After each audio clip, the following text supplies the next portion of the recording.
Do that. Hello, thanks for being here tonight. I'm David Peters. I'm the program director for the Portland Water Bureau for the Bull Run Treatment Program, which is two projects that we're talking about tonight: the development of a water filtration facility and the pipelines that get water to and from that facility. So I thought I'd start out with just a high-level overview of the Portland Water Bureau. Portland Water Bureau has two water supplies, and we supply drinking water to nearly 1 million people, which is 1/4 of this population of the state of Oregon.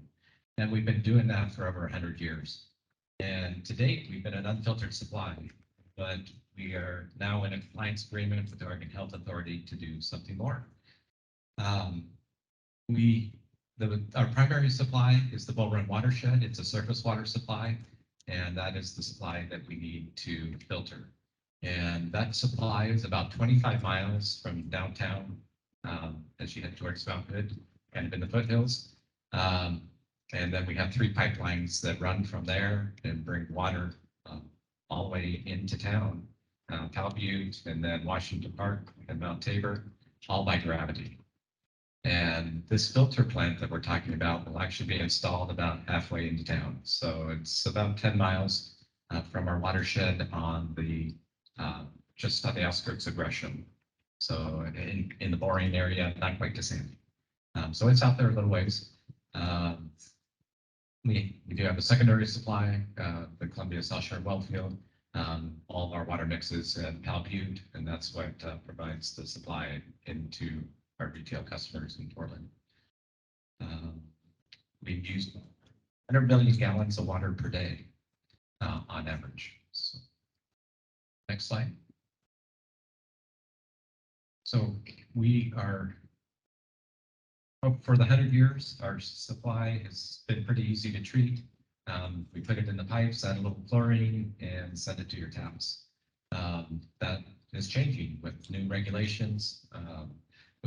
There's some microbes in our system that we need to do some additional treatment. So we're in a compliance agreement with the Oregon Health Authority, and now we need to add this filtration facility that will remove a bug called Cryptosporidium. And that compliance agreement says we need to have the project done by September 2027. So that will be our goal. Next slide. The extent of the project that we're doing, this is a picture of what our plans are going to look like. We have a 95-acre site that we own there just outside of Gresham. So we have some space to build this facility that will treat about 135 million gallons of water per day. We've been working on this for nearly 5 years now. And so we do have our CMGC contractors on board. So you'll hear more from them tonight. And we're working closely with them as we finish our designs. The design of the filtration facility is 90% complete, and we're working towards final completion in January. And we're hoping to get started on construction on that facility as we head into the fall of next year. With the pipelines are a little bit farther behind that.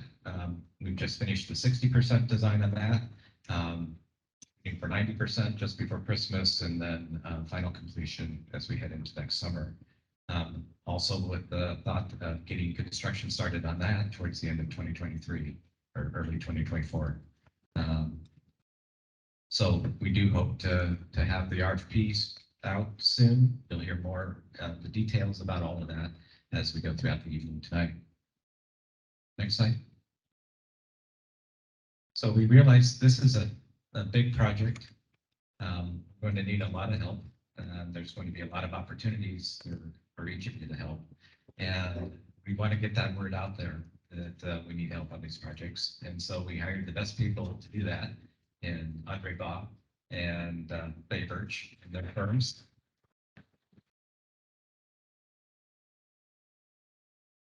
So certainly talk to them to learn more about how to get involved on the projects before you leave tonight. And we have plenty of information to share with you so you don't go home empty-handed tonight. At this point, I'll let Paula come up and talk a little bit more about our goals for equity contracting on the project and all the details of that. I'm just going to stand over here in case that thing wants to go crazy. Again, my name is Paula Wendorf. I'm with the City of Portland. I am doing the compliance on this project along with Angela Pack. She couldn't be here, but she is working on the filtration side of this, and I'm working on the pipelines.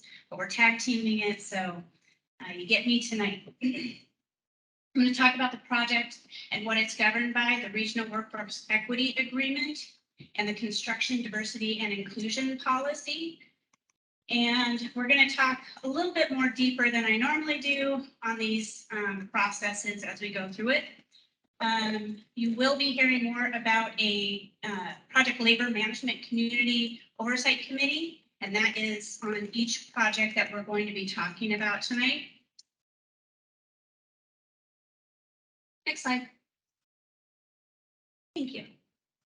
So I'm going to start with the Regional Workforce Equity Agreement. I'm going to talk about all these things high level, and then we'll do a little bit deeper dive. Apprenticeship utilization goals on contracts that are $100,000 or more, 20% apprentice hours in each covered trade if you're working more than 300 hours. Workforce diversity goals, Black, Indigenous, people of color, or BIPOC is rising from 21% to 25% by 2026. Women are 8% rising to 14% by 2026. But once the project is set up and construction starts, it does not change regardless of how long that project goes on. I want to talk about hiring procedures. They are outlined in the Regional Workforce Equity Agreement, so make sure you read that document. This is all new, and so you do want to make sure you are taking a really good look at this. We have procedures for requesting journeymen and apprentices. We also have procedures for recruitment and retention. We give you examples of strategies you can use to reach those goals. We also provide you with a craft request form. And the reason we do that is so you can track all of the attempts that you are trying to get your apprentices and journey level people to meet those goals. We have a new form out there called the High Road Contractor Form. Every contractor must complete and submit answers to the following information: healthcare coverage, do you have it? Estimated apprenticeship needs, training, your status as a training agent, if you've had any recent BOLI violations, and you also must sign a letter of assent saying that you are going to try to meet every requirement. This is also new, the anti-harassment respectful workplace training. I'm going to spit that out eventually. You have to participate in a program. That is a requirement. Make sure that you talk to the people that are here so we can help you get there. We're also going to be tracking your workforce diversity as we always do. Certified payroll must be submitted to the LCP tracker, which is our electronic tracking process. And then we will also be reporting to the committee, and it'll be reviewed by them and by compliance. All right, next slide. I'm going to move on now to the Construction Diversity Inclusion Policy, or the CDIP. This is an attachment to the RWEA, that is the cities. The overall equity participation goals, 25%. 16% minimum aspirational goal for minority equity contractors, and certified or self-identified contractors. 8% minimum aspirational goal for women-owned equity contractors or certified self-identified contractors. That last 1% can be any certified firm designation. And when I say certified and equity contractor, I'm talking about COVID, self-certified. They have other requirements, and I'll get into that in a moment. There will be a committee that will be reviewing the information that you provide. The primes will have to stand in front of this committee and give their information to them directly, but subs can be asked to attend if there are any issues or if you're having problems or you need assistance. All contractors must follow these programs. So solicitation for work packages that are outlined CDIP. All certified firms must perform a minimum of 30% of their own work. Self-identified minority and women-owned firms important, can bid up to 150,000, but must be local and submit an attestation. If you want more information about that, definitely give me a call. Next slide. I'm putting up on the screen now some information about our forms and monthly reporting. We have the high road contractor form. If you get a copy of this, you can get the link from there. We have the letter of assent, which I talked about earlier, which says I am going to comply. We have your attestation form. If you are self-identifying, you need to have that. And then the craft request form that I also mentioned earlier. And again, reporting is LCB tracker and contract compliance reporting system with CCRS. Right, next slide. Lastly, I want to just give you, oops, one more slide. Thank you. Lastly, I wanted to just give you an overview of some resources that the city has found that can help contractors. I know that there's been some questions about how can I get insurance? It's expensive. There are so many barriers. Well, we want to provide you some resources. So we do have a couple of links to some areas that we feel can be very helpful to contractors if they need help getting insurance. One of those groups up there, the Boone Group, Michelle Natardi, she said she would help small contractors for free. So we might want to, I put that information up there. So that's really important. And then I think I was told that Jeff would be here today. Is Jeff here? Okay, well, he isn't here, but his information is here. So if you have questions, please do reach out to these resources and see what they can do for you. That's all I have at this point, I believe. So I'm going to turn it over to Jim. Thanks, Paul. So again, my name is Jim Studer. I'm with the MWH Kiewit joint venture, working on the filtration project. That's great. So I'm gonna talk to you in a little more detail here on kind of where we're at on the filtration project. Describe some of the opportunities there, just so you guys got a feel for kind of the timing schedule and what's coming down the pipe. So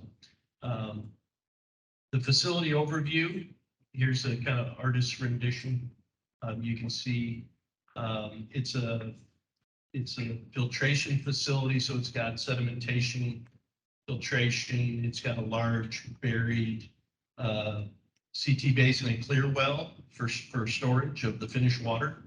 And along with that, it's got the support buildings as well. A big administration building, maintenance facility. You see chemical building, electrical and dewatering. So it's a big project. It's got a varied scopes, you know, from civil, mechanical, underground pipe, building scopes. It's got it all. So go ahead to the next slide, please. Just some kind of big round numbers of the sizes of some of the work there. Just in man hours, if you can kind of maybe help you put your brain around, you know, just the size of some of the scopes there. You can see what we kind of round number estimated what some of these scopes are going to be in terms of concrete, earthwork, mechanical. You can see that. So big job, a lot of opportunity for everybody. Not only an opportunity, but a need for everybody to get involved and participate and get this thing built. So we're going to procure the job in 2 GMPs. So we've got the early works GMP, which is scheduled to go out for procurement first quarter of next year, early, we hope. And the early works GMP is civil work primarily, and a lot of the mobilization scopes. So the yard setups and the office setups and all the, the utilities and temporary fencing and all that kind of to mobilize for the project. And then a large portion of the civil work for the project. So that's kind of the basic scope of GMP 1, the early works GMP. So that should be coming out for procurement early next year. GMP 2 is everything else. So that'll be the buildings, a lot of the process mechanical work and piping, electrical, the finish work, landscaping, paving, curb and gutter, all that stuff that's left is in GMP 2. So that is also later in the year, in 2023, late first quarter, maybe early second. So that's kind of how we're going to procure the job and kind of the timing that we're shooting for to get this out, you know, to the market for you guys to take a look and start pricing these things out. So go ahead. So we're still working with PWB and the city to finalize our final procurement plan that's going to provide all the details of the scopes of work and how it's packaged. This is GMP 1, kind of a higher level view of the kind of work that's included in the package, and then some rough numbers of what we think that those scopes of work would be worth for GMP 1. So you can see, like I said, it's a lot of the mobilization work to get the job kicked off. And then there's some other ones on the right. There's some other larger packages that wouldn't be procured until later as the design progressed. So those are later down the line, but would be the dollars for that work would also be included in GMP 1, but that would be procured later on in the year. So that's some big pipeline on site, and then a major portion of the concrete structures. So that's GMP 1. Go ahead. So GMP 2, obviously that's not broken down. Those are just kind of the big picture dollars of what's left. That'll be broken down into smaller bid packages, which we're still working on finalizing exactly what those look like, but that's the work and kind of some of the general dollars for that for GMP 2. So I get that's the last slide for the facilities. I just would stress, well, first of all, thank you all for coming out and showing interest in the project. I can't stress enough the opportunities that they're going to be present here when this job finally goes out and we're looking for bids. So hopefully you guys can all participate and get the job built here. So I'll turn this over now to Joe Cecil. He's going to talk about the pipeline. Thank you, Jim. Thanks, everybody, this evening. Again, my name is Joe Cecil. I'm working on the pipeline project. I'm part of the MWH JW Fowler, which our JV name is Bull Run Conveyance Partners, so often referred to as just the partners.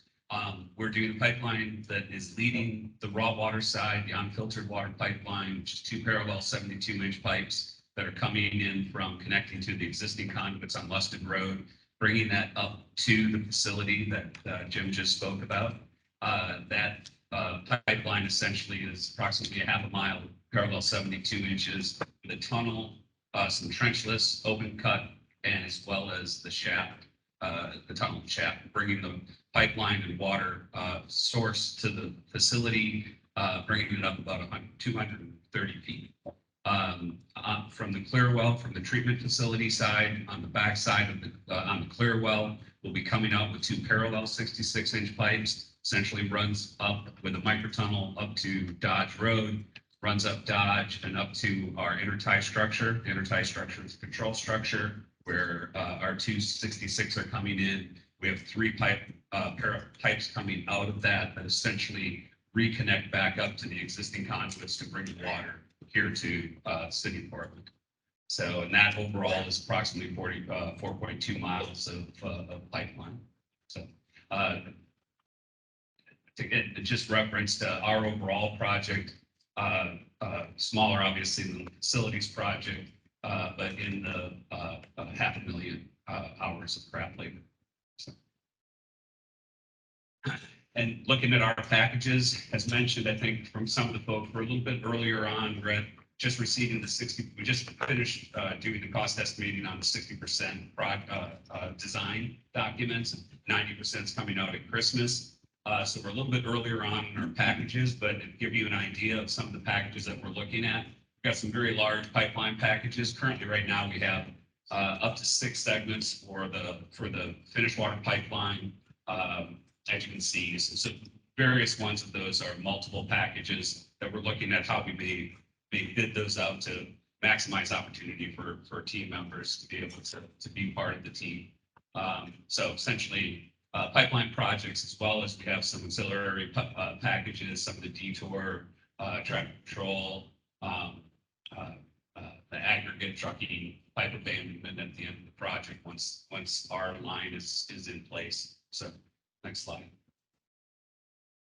Some additional items we're looking at buying the pipe out as a what we call a P package, but a vendor package, as well as the valves. Part of that's due to timing to try to get those on site and have a universal contract for having those pieces of material purchased.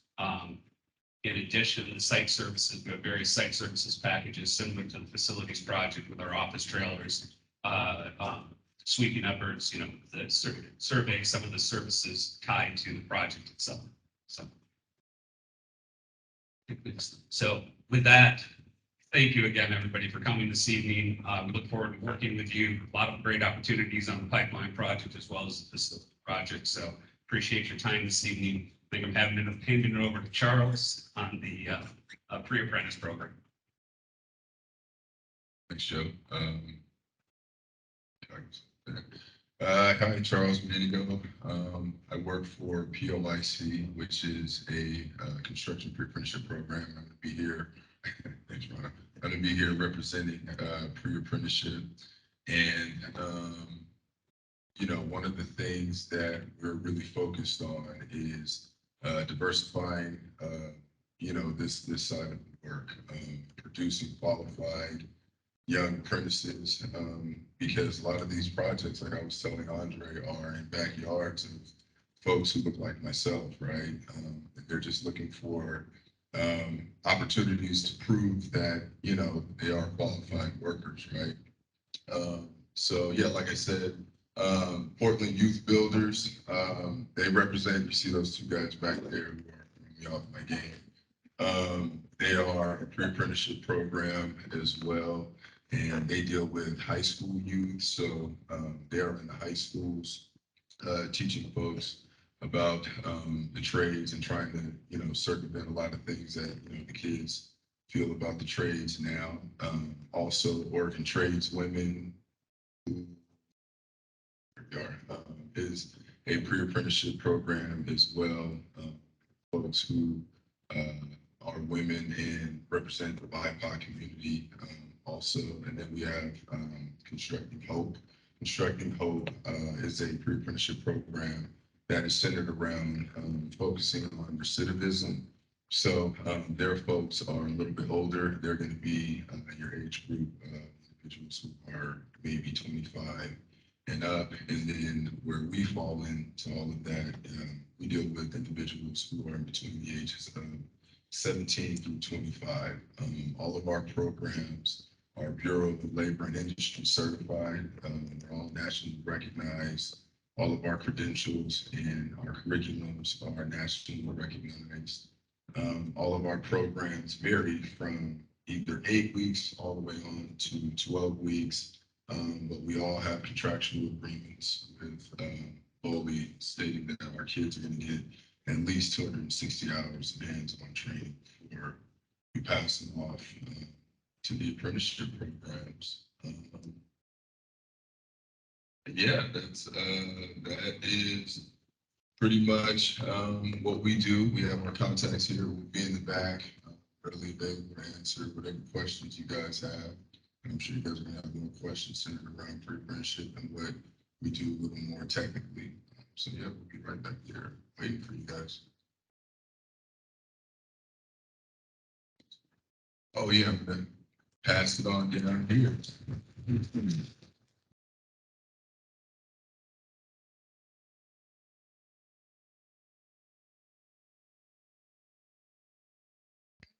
A long list of the programs that we administer. We have two masonry programs in brick and concrete. We have two carpenters programs. One of them is in Lane County though, so you're interested in the Oregon Columbia one. And then we have protective signaling, which probably isn't going to be on this project. Heavy equipment operators, roofers, laborers, sign hangers, and then again, the Douglas County carpenters up there. So we welcome training agents to come and register with us. We have apprentices who have agreements with all the pre-apprenticeship programs, or our programs have agreements with all the pre-apprenticeship programs for either direct entry or preferred entry into our programs. Yeah, and I'll be in the back to answer questions. We also offer professional development classes. I know they talked about the anti-harassment and cultural competency class. We offer that both online and in person, so we're available for other things as well.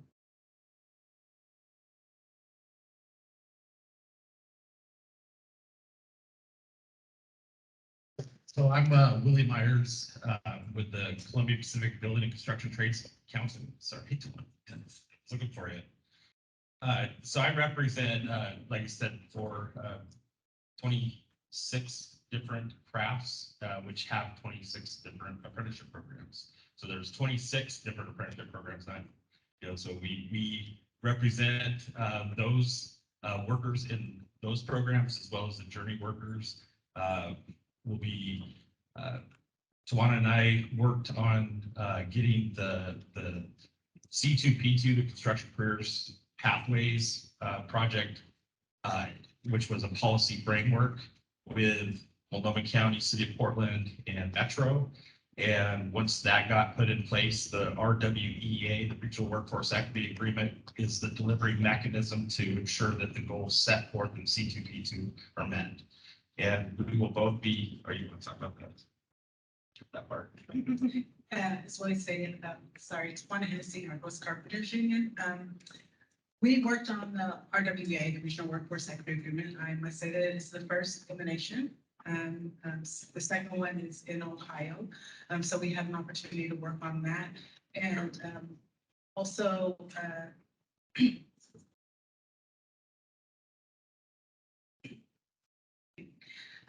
also, we will, again, as what we said, we'll be making sure that those goals are met. One of the things that we'll do to make sure that those goals are met is, you heard it spoke of the Labor Management Community Oversight Committee. We'll be represented on that committee along with some other pre-apprenticeship. We'll have representation there, and public owners will have representation there, and I'm sure that we'll have some community members and contracting community as well, to make sure that we can help you be successful in meeting those goals should you bid on it and are given the opportunity to work on the project. We'll make sure that we are working with you to meet those goals. We want everyone to be successful in that. We will be available in the back also if anybody has some questions.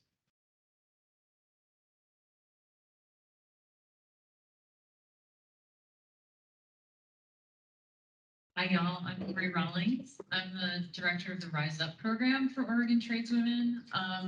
Rise Up is a respectful workplace program that can help you meet the anti-harassment goals. Our training is required on this project. And, the reason we do this training is that research shows that negative job site culture impacts worker retention, health and safety, and productivity on the job and the bottom line, which is a great reason to come to us for training. We train supervisors and craft workers to identify and then disrupt and address and reduce negative job site behaviors like harassment, discrimination, bullying, and hazing. And so we do that through a variety of different modules designed to train field workers themselves with bystander intervention skills, and also field supervision on identifying and then addressing these types of behaviors. So we're very excited to be here. Hopeful to work with all of you, and I will be in the back to provide further information if anybody has any questions. So thank you very much for having me.